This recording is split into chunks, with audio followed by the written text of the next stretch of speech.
자, 귀가 우리 몸에 보내는 위험 신호에 대해서 알아보고 있는데요. 세 번째 위험 신호 함께 보도록 하겠습니다. 보시죠.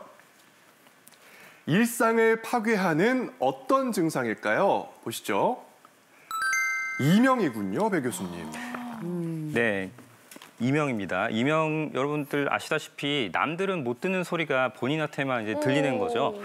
근데 이게 중요한 거는 이제 의미가 없는 소리가 들리는 겁니다. 의미가 있는 소리가 아니고, 예를 들어 대화 이런 거는 아니고요. 의미가 없는 소리가 들리는 거고, 조용할 때 이제 더 심해지고 이런 경향들이 있고요. 이 생기는 원인은 매우 다양합니다. 근데 제일 이제 중요한 거는 이명 환자들의 한 70~80% 정도가 난청과 관련이 있는 걸로 알려져 있습니다. 그래서 예, 난청이 있는 경우에 이명이 굉장히 잘 생기게 되고요. 보통은 이제 환자분들께서 이명 소리 때문에 못 듣겠다, 이렇게 말씀하시는데요. 사실 이거는 선후 관계가 조금 잘못된 부분이 있습니다. 원래 이게 난청이 있기 때문에 이명이 생기는 거고, 따라서 못 듣는 원인은 사실은 난청일 가능성이 높습니다. 네, 근데 교수님 가만히 있을 때 조용하다 보면 삐 약간 이런 소리가 들릴 때 있는데 이것도 이명이라고 볼 수 있을까요, 배 교수님? 정 교수님께서 뭐 답을... 네, 정 교수님. 네, 삐 이런 소리도 이명인가요? 그렇죠. 그렇다면은 이렇게 이명으로 고생하시는 분들이 굉장히 많을 것 같은데요. 저희가 한 분 직접 만나보고 이야기 들어봤습니다. 보시죠. 저는 한 두세 달 전부터 심한 이명에 시달리고 있습니다. 오른쪽 귀에서 높은 삐 소리나 쇳소리, 바람 빠지는 소리 같은 게 빈번하게 나는데요. 어떨 때는 일상생활에 방해가 될 정도로 소리가 크기도 하고, 어떨 때는 견딜만할 정도로 나기도 합니다. 걱정이 돼서 이비인후과에 2번 정도 방문했는데, 병원에서는 고음역대 청력이 떨어져서 뇌가 놀라 소리를 만들어내는 거라고 하시더라고요. 약도 처방받아 먹었는데 별다른 효과가 없었고요. 병원에선 최대한 신경 쓰지 말고 스트레스를 피하라고 하시는데, 이게 말처럼 쉽지가 않습니다. 이명이 심할 때는 하루 종일 가기도 하는데, 조용한 데서 쉬거나 누워있으면 오히려 더 증상이 심해지는 것 같았어요. 그래서 차라리 노래를 듣거나 최대한 다른 것에 신경을 돌리려고 노력하는 편입니다. 이렇게 고음역대 이명이 심한데 치료할 수 있는 확실한 방법이 없을까요? 그리고 이명이 들릴 때마다 어떻게 대처해야 하는지, 노래를 듣거나 다른 일을 하는 게 옳은 방법인지 궁금합니다. 정말 보니까 괴로우실 것 같은데 그렇죠. 이걸 치료할 수 있는 방법이 있을까요, 정 교수님?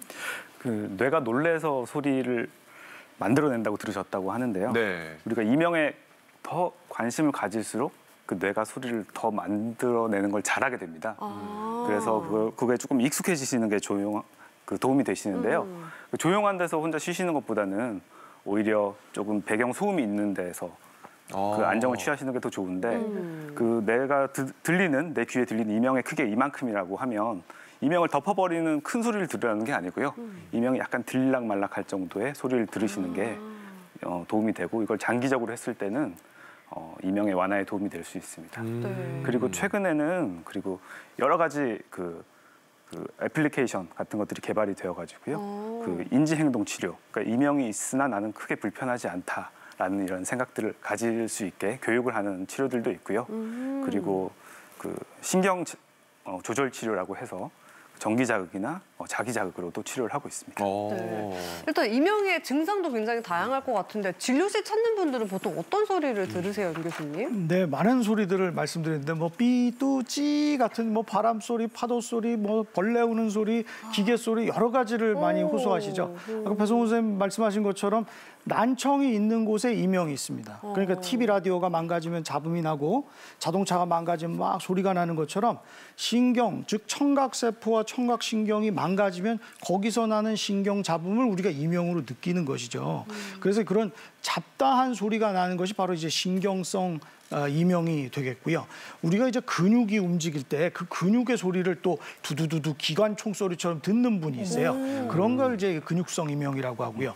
우리 그 귀 아래는 큰 혈관들이 지나갑니다. 여기 목에서 나간 정맥, 동맥 다 존재하는데 그거 꾹꽉꾹꽉 쿵쿵쿵쿵 뛰는 본인 심장 소리와 같은 그런 이명을 듣는 분들이 계시는데 그런 것들을 이제 혈관성 이명이라고 하죠. 이처럼 원인에 따라서 다양한 소리를 이명으로 들을 수가 있습니다.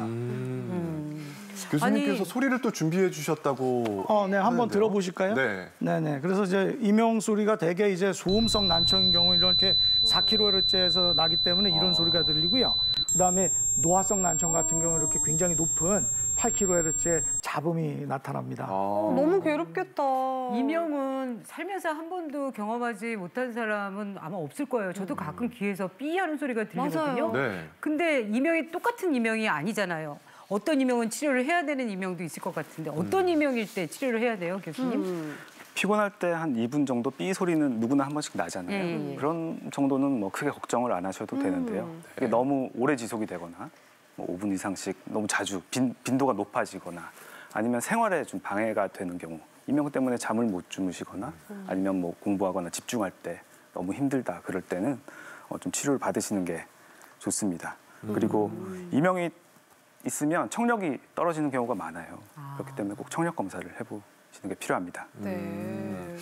앞서서 돌발성 난청이 빨리 병원을 가야 하는 골든타임이 있다고 하셨는데 그렇다면 빨리 병원을 찾아야 하는 위급한 이명도 있을까요, 배 교수님? 네, 그 아무래도 돌발성 난청과 관련된 이명 같은 경우는 빨리 가서 이제 돌발성 난청인지 확인을 해야 되는데요. 그렇죠. 보통 돌발성 난청이 한쪽에 생기고 갑자기 생기는 경우가 많기 때문에 이명이 들렸는데 한쪽에 들리고 갑자기 생겼다. 그랬는데 소리를 아까 이렇게 테스트를 해보니까 한쪽이 좀 덜 들리는 것 같더라. 그러면 무조건 병원에 빨리 가셔야 합니다. 그리고 또 급한 건 아니지만 아까 이제 혈관성 이명 잠깐 말씀이 나왔었는데 혈관성 이명 중에 간혹 가다가는 혈관성 종양이 귀나 목 근처에 있어서 생기는 경우도 있기 때문에 너무 오래 이런 박동성으로 생기는 이명이 있다 그러면 병원에 가셔서 영상 검사를 좀 해보시는 게 좋을 것 같습니다. 네, 이런 신호들이 나타나면 빨리 병원에 가셔야 될 것 같은데요. 말씀 나눈 거 외에도 이런 증상 위험하다 하는 것들이 또 있을까요, 정 교수님? 네. 안면마비 하면 보통 이제 저희 뇌의 문제라고 생각을 많이 하시게 그렇죠. 되는데요. 네. 근데 실상 안면마비 환자들 중에 80% 이상은 이제 귀 문제로 안면마비가 발생하는 경우가 그래요? 많습니다. 네. 귀 하면 흔히들 저희가 청력 그리고 평형을 먼저 생각을 하게 그렇죠. 되는데요. 안면신경 역시 청력신경이랑 평형신경이랑 함께 뇌에서 나와가지고 안면신경은 이제 얼굴로 이렇게 분포를 하게 됨으로써 얼굴을 움직이게 하게 되는데요. 네. 귀 문제로 인해서 이제 안면신경 마비가 생기면 이렇게 얼굴을 딱 반으로 나눴을 때 한쪽 전체가 마비가 생기게 되고요. 귀 문제가 아닌 이제 중추신경, 머리 쪽의 문제로 안면 마비가 생기게 되면 이마 주름은 움직일 수가 있어요. 그런데 그 이하는 마비가 되는 그런 특징으로 이제 쉽게 구별을 할 수가 있습니다. 그렇군요. 안면신경 마비 역시 이것도 골든 타임이 있어요. 네. 그래서 빨리 치료를 하고 스테로이드를 복용을 해야 회복의 가능성이 높아지기 때문에 그 안면신경 마비가 생겼을 때도 빨리 이제 병원을 방문하셔서 치료를 받는 것이 중요합니다. 네, 그렇군요.